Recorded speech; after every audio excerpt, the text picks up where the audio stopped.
trapped in their own body. I was expecting that transition from being a girl to a lady. Seen but misunderstood. I have a problem with people who think that God made a mistake.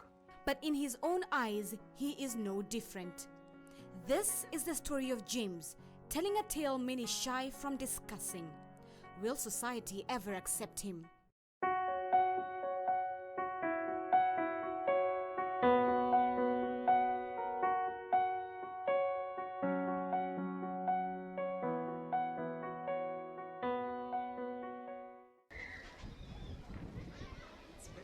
Meet 22-year-old James Karanja, also known as Mary Waithera. She is not your classic-looking girl. This is the high school that molded her into who she is today. The stage in her life when everything will come to light and the naked truth told. Sikuwa astonished with the issue. I just took it as it was rolling. So naamka asubuhi, naona okay, msichana kai kama mimi. So what I just need to do is I just hide myself. It was Mary Kimaro, her confidant and high school teacher, who noticed that Mary was different from other students. He accused me of fixing him. We talked with him the same day, and the reason was that there were a number of letters. We had done a search in the dorm and had found some letters, which were kind of love letters. Miss Kimaro showed love and guided Mary Waithera on a difficult journey. Years later, Miss Kimaro still has fond memories of her former student, despite occasionally referring to him as a her in our chit-chat. No, I'm not, because it is actually, I even tell her, it is difficult for me to say that he's a he, a she, yeah. At times I will refer to him as a him, as a she, yeah. Because you see, from Form 1 up to Form 4, having dealt with her as a her, and then all of a sudden a he. Yeah, it can be confusing. But why are we referring to James as a her, yet he visibly and unmistakably strikes us as a man?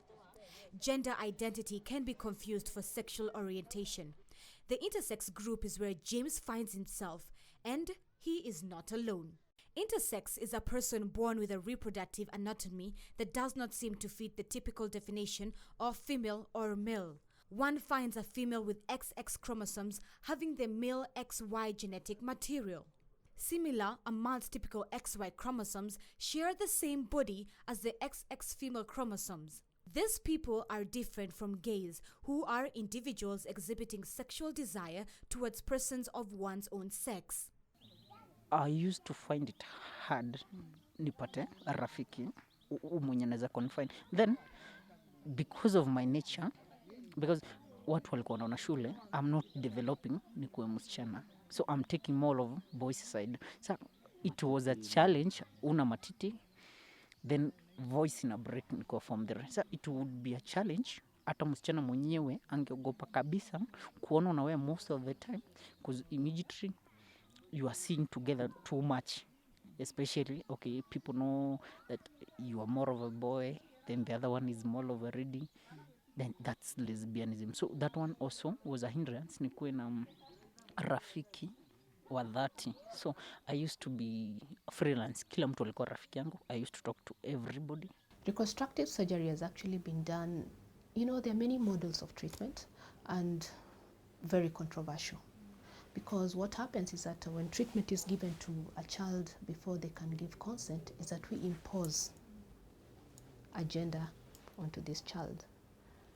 Lo and behold, much later now, for example, when they're teenagers, like for example in this case where it looks male, but it's actually, you know, genetically female, and much later as a puberty, they give consent to be, you know, male, and, you know, you give the opposite. You see now, then it leads to a lot of confusion to the person involved, because I think the treatment should be patient-centered and not treating the people around. What has happened with corrective surgery is that you grow up after having had multiple surgeries and your body cannot take it anymore, and then during puberty you realize that you never wanted to identify as female if that's what you're given, or male if that's what you're given, and then that also has an emotional impact on you, and that continues to perpetuate, like cancers, because you're on hormonal treatment for a long time, continues to perpetuate depression and mental instabilities. Our journey begins in Nakuru County, known for its lakes as well as agricultural produce. This is also home to James Karanja, known to others also as Mary Waithera. Today's trip to his home village marks a big step for him.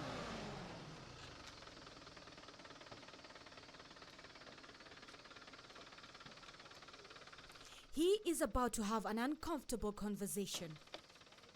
James is making his gender identity firmly clear to his family. After warm-hearted greetings, James' family gathers outside. The chit-chat attracts neighbors passing by. Nilipozaliwa nyanyangu na mamangu na pia madaktari waliopokuwa hospitalini walikuwa nafikiria mimi ni msichana. Sababu hiyo ni vizuri kuuliza nyanyangu vile naweza kuwa kifikiria, ambayo hiyo maamuzi nimefanya. Lakini hiyo maamuzi sijafanya mimi kwa kukaa chini na kufikiria. Nimepitia kwa madaktari wengi na wakaamua ndo mimi ni kijana, sina chochote cha kuwa kunihusisha na msichana. Sasa naweza uliza nyanyangu aseme vile anavyofikiria maneno. Nilijua kama hivyo nimesema, niliona yeye hana mambo mazuri ya mwanamke au ya mzee. Sasa nikamrudisha kwa daktari. Nikimrudisha huko kwa daktari, nikaambia ni daktari niachane na mtoto akue. Nikaenda sasa tukaenda nyumbani. Sasa tukakaa, akaenda nursery. Akienda nursery, kukakuja huko, tulikuwa huko Maera. Daktari wengine wakakuja, maana yake tulikuwa kwa ukibisi. Sasa hiyo daktari nikaenda kwake. Nikamuuliza, sasa huyu mtoto yangu ninaona ako na nini? Ako na hitilafu. Akaniambia wacha. Susu enda hiyo mtoto afanya nini? Akue. Sasa mimi nikakaa tu. Sasa akasoma. Tukakaa naye tu, mimi naona tu akienda kuchota maji anakataa kubeba mtungi na mgogo. Anabeba na nini? Na bega. Sasa hata akachukua baisikeli, anaenda kuchota maji na nini? Na baisikeli. Hata kuni nikimwambia aende, alikuwa anakataa tu kwenda kuni. Hakuniambia hata aenda, lakini anakaa tu. Sasa mimi simsukumi, nikiona ni anakataa simsukumi. Amekuwa akisomea shule kama msichana kutoka primary mpaka shule ya upili. Na sisi tulikuwa tunamtambua kama msichana. Alivaa kama msichana, lakini mambo zake hazikuadiliana kama msichana. Alikuwa na alivaa trouser, alibeba kama kijana. Kila kitu chake alifanya alicheza na vijana. Kwa hivyo sisi tulimchukulia kama msichana, lakini mambo zake zilikuwa za kijana. Kwa hivyo sisi tulimjua kijana, msichana kabisa. Sasa juzi ndio amekuja kutuambia, tulikutana naye kwao home, akasema sasa yeye akaniita, nikamuuliza kwa nini alibadilisha jina na ameanza kujiita Jemo. Ndio aliniambia hiyo ni story mrefu. Tukakaa mahali akaniambia mimi katika kwenye nimekuwa sasa, mimi nimekuwa si msichana, nimekuwa kijana. Nikamwambia kama ameenda medical test, akaniambia alikuwa ameenda Gilgil na amepimwa, imeonekana kabisa daktari aliyempima anasema yeye ni kijana. Huko kwa secondary akasoma form 1, form 2, form 3 ndio alijijua yeye mwenyewe. Akakuja akaniuliza, nikamwambia hebu nikueleze. Sikukwambia maana yake ulikuwa ungeweza kukataa nini shule. Mimi nilikuwa nasema wewe ujijue wewe nini mwenyewe. Sasa akaniambia yeye anajijua, alikuwa anataka kukataa shule. Huyu hii msichana yangu tukampembeleza na yeye akarudi shule. Sasa akasoma. Sasa ile alisoma form 4 akakuja, akimaliza anakuja. Akaniambia sasa susu mimi nataka kwenda wapi? Huko kwa Kanywa. Nikamwambia ni vizuri, maana yake utaenda kusaidia mama yako na mimi nipumzike, maana yake mama yake ni mgonjwa. Sasa akaenda, hajarudi tena hapa, lakini mimi naendaga wapi? Huko. Akaniambia yeye alijijua, na akijijua sasa akajiita Jemo. Nikamwambia hakuna ubaya, manake hiyo ni mambo ya nani? Ya Mwenyezi Mungu. We sit down away from others and, blow by blow, James lets us into his lonely world. That of a mixed gender that has resulted in a divided personality.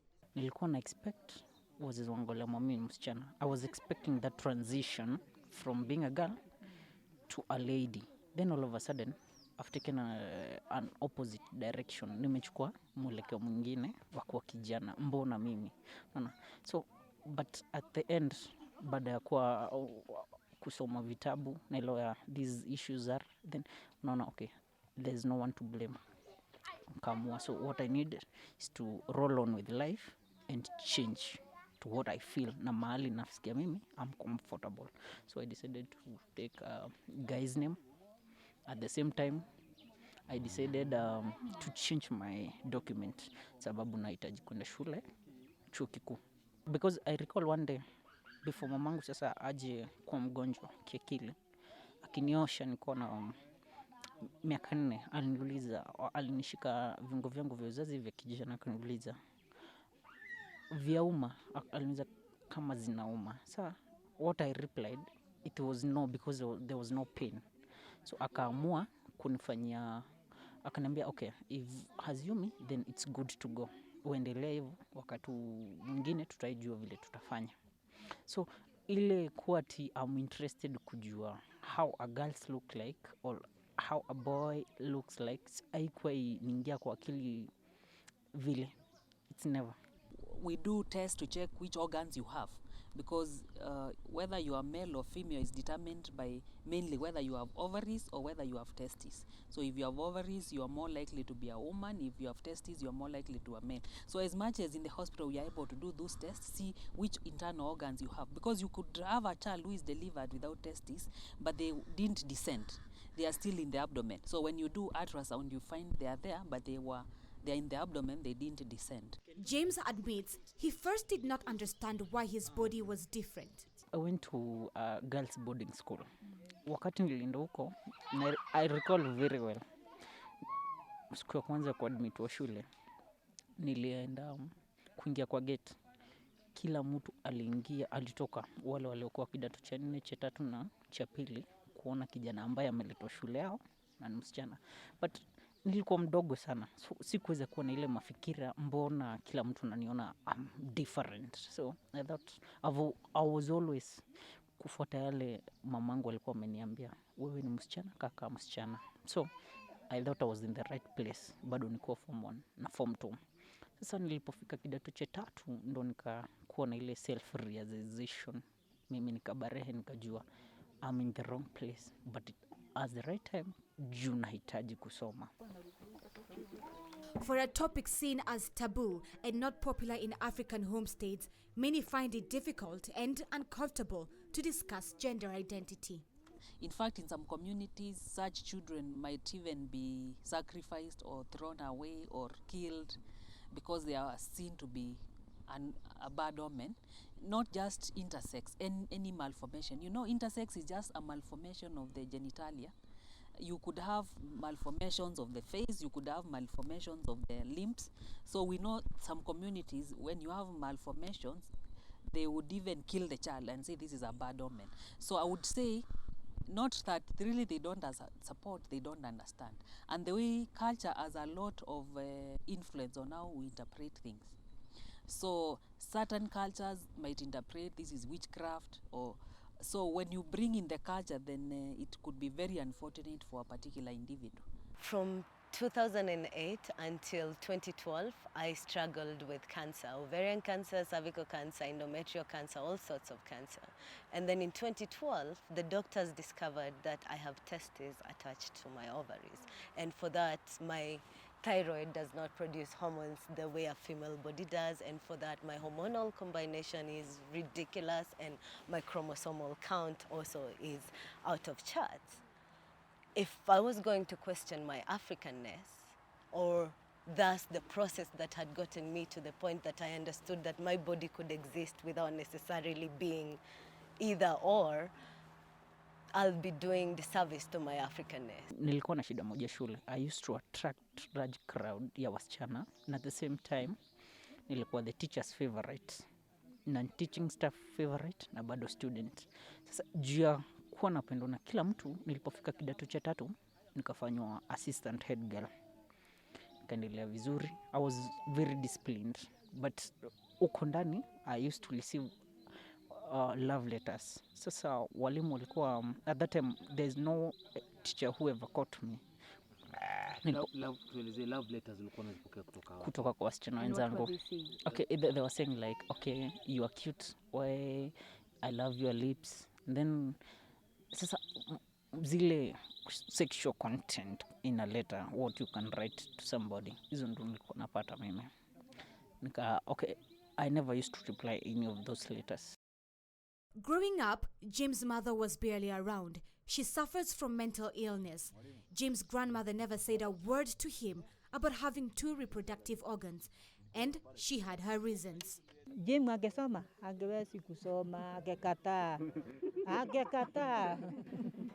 Hawezi kusoma, angekataa. Akijijua hivyo, anakataa. Ujue kutoka akiwa kwa mudhiri, alikuwa saidi alinjijua, anakataa shule. Sasa ingemwambia akiwa mtoto angesoma kweli? Ni mimi nilimuuliza kwa nini alibadilisha jina akajiita Jemo. Sikustuka sababu niliona kana kwamba kutoka mwanzoni utotoni wake alikuwa na ule ujana. Sikustuka vile, lakini akaniambia hayo aniko si makubwa huwa yanafanyika. Alinipa mfano na huyu msichana alikuwa South Africa. Semenya akaniambia alikuwa msichana na alibadilika. Akaniambia mwingine alikuwa sijui na Namibia na alibadilika na akawa mfulana. Pia akanipa mfano na Andrebugu alikuwa msichana na siku hizi amekuwa msichana tena. Kwa hivyo sikustuka sana. The unfortunate thing is I was at one point working with the group, and it was sad to know that there were some of those children who are now adults who were born at home, and the parents didn't even take them to hospital to actually find out what can I really do with this child, is anything else which can be done. And the parents kept quiet about it, and they said I wanted to have a boy, or he looks more of a boy, and they brought him up as a boy, or she looks more of a girl, and I wanted a girl, so I'll bring her up as a girl. And so as they grow up by adolescence, when they were dressed in a particular gender, addressed in a particular gender, then they start feeling differently. And it was unfortunate, I was even seeing some who had developed secondary sexual characteristics of the opposite gender. So it's very unfortunate for the ones who are delivered at home and never seek medical care, because at least the ones who are in the hospital, they are explained, who are born in hospital, they are explained that as much as we will do gene chromosomal karyotyping, do tests to actually determine what are your genes, your chromosomes, and we do tests to check which organs you have. Yani kwa ile situation, upenda kuingua kuliko kuingiana. Okay. As nightfall crawls in and the cold, wet drizzles begin to pour, this conversation had to pause until the next day.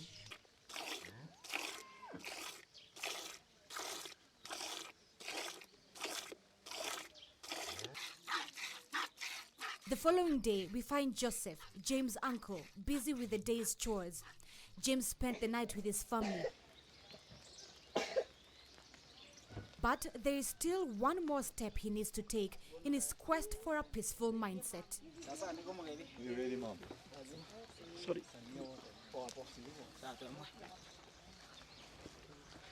Just use this way.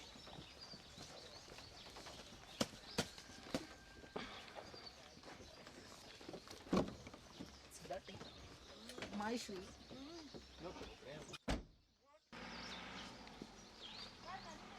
So it's the following morning, a few minutes past 10 a.m. It's a cold and wet one here at Molo Town. We're heading to James' former high school, Kambala Girls High School. We're hoping to talk to the head teacher as well as one of the teachers that encouraged James to change his name from Mary to James and accept his new identity. It's during this same high school, back in Form 4, he had to miss out the whole of second term because love letters were found in his room during inspection. From the outside, the teachers had no idea about James' unique status. Therefore, it looked as if he was encouraging same-sex relationship within this girls' high school. It is during his high school years that James, then known as Mary, knew that he was different. James says his life in school betrayed him. Okay, it was difficult because wazazi wangu walivyonilea, my guardian, so ndo nyanyangu, alikuwa amenifunza mimi ni wasichana. So every time I used to feel as if I'm out of place. When you're back at home, with your parents, I heard you telling your family that your Facebook name is accepted? Outcast. Outcast. Yes. Is that true? Yeah. Why? The whole thing came in like a dream because I was never sikuwa kuwa astonished with the issue. I just took it as it was rolling. So naamka asubuhi naona okay, msichana akai kama mimi. So what I just need to do is I just hide myself. So I was never exposed na sikuwa jua if such kind of an issue inaweza ku happen kwa mtu mwingine. So I always took myself to be that unique person. With the love letters he was receiving, James' suspension and contagious relationship with girls was the beginning of his acceptance journey. Do you think coming to a girls' high school compared to a boys' high school was a better decision? True from my parents, because what most people don't get, it's like at that time it's not that I was pure boy. It is an ambiguous genitalia ambapo I was not fully formed. So those guys could have thought I'm hermaphrodite and taken advantage. So being here is more, girls are always lenient. Wasichana, their way of approaching issues is totally different from that of guys. So if I went to a guy's school, nafikiria probably more than ingekuwa mbaya zaidi. Mimi nikiwa nyanya yake nilichukua hiyo ni mambo ya Mungu, si mambo ya kifamilia. Hiyo ni mambo ya Mungu, manake Mungu anaomba watu wengi tofauti. Ukaona huyo ni kiwete, huyo ni wanamuna hii, huyo ni wanamuna hii, lakini si mambo ya kifamilia. Hapana, mambo ya Mungu hawezi geusa. Back in 2009, when James was in Form 3, his unique status gained him quite a few nicknames, such as Mary Tom and Mary Boy. Of course, at first he was quite uncomfortable with it, but later on he eased right into it. Mary Boy became his favorite out of all of them. And having gone to an all-girls high school, James says that was one of the best decisions that his family members ever made. At some point, the lack of clarity in James' gender role took a toll in his spiritual life as he tried to figure out his feelings for the opposite sex. Sasa nilipokuwa kuongea ukweli, sija kwa mtu wa kwenda kanisani. Mi huamini tu. Lakini wakati nilikuwa napitia hizi mashida, before nianze sasa hizi mambo za kuanza kuchange the document vitu vyangu vya shule, nilikuwa naamini Mungu aishi. Sababu ile mashida nilikuwa napitia, sikuona kama kuna mtu wa kawaida anaweza pitia. Sasa nilikuwa namuuliza mbona anipe majaribu ya hiyo namna. The Church of Jesus Christ is open to all sorts of people because that's the only place where they can find redemption in Jesus Christ. Jesus Christ came to save. And so Jesus Christ did not come to judge, he came to save. And I think that is the same approach that we as pastors and bishops should have towards people who find themselves in that kind of situation. Our religious circles are supposed to affirm our spirituality and our wellness. If they can't in themselves question how violent it is to continue erasing people's existence, it's problematic to then expect that we can have an objective conversation because already you're biased in this conversation. And it's okay as human beings to question how we exist, but it's not okay to continue insisting on a reality that's not ours. Sikuwahi kuwa na ile second thought ya kufikiria. Let me thank God for giving me the chance to live. But after sasa hizi mambo kwanza ku roll on, like kwenda hospitalini kufanywa scannings, kajulikana kwamba mimi ni mwanamume. So na vile niliongea na wakuu serikalini nikaona so kila kitu is possible. It's a matter ya kuamini Mungu yuaishi. So kwa sasa I do believe. Pia mimi huomba asubuhi kila nikiamka na naambia Mungu anisaidie ile maneno yao kutoka kinywani mwangu iweze kuwa ya kunufaisha wengine ambao labda wanajitoa uhai kwa hali kama yangu walionayo. One of the things that actually as intersex activists we have to be very careful about and to continue letting people know is that it's allowing people to see the inhuman, degrading ways that operation and surgery is defining and insisting that you shift yourself and limit yourself to the expectation of maleness and femaleness takes away from your own process of self-determining.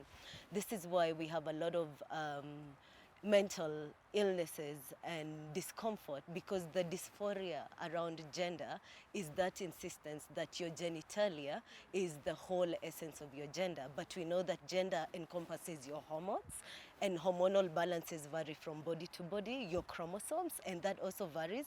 And XXXY is not the truth, because our bodies have also proven that we have XXXO. There are 48 different ways of being intersex, and that doesn't necessarily manifest physically. Behind all the heartache that came with his gender identity, James had bigger fish to fry. Attaining academic certificates was a challenge. One thing is like the society. I'm from, my background is not that good. Nipale, my mom is mentally challenged. Then me, in the community, these people expected a transition from being a girl to a lady. So all of a sudden, things have changed. So it's from a girl to a gentleman. So this thing in a community where illiterate has higher percentage, so they don't believe that thing can happen. So they'll just take my homestead as an outcast. So hakuna mtu ataka kupatia kazi sababu ataona kama unaenda kuharibu kazi yake, ona. Then the issue of ID card, I've never accessed one, because every time it's like I'm needed a birth certificate. When I went to where I was born, those people told me that they don't have any records regarding my birth. And I had some document to prove it's true. I was from that hospital. We have late registration of birth and death. So James can register,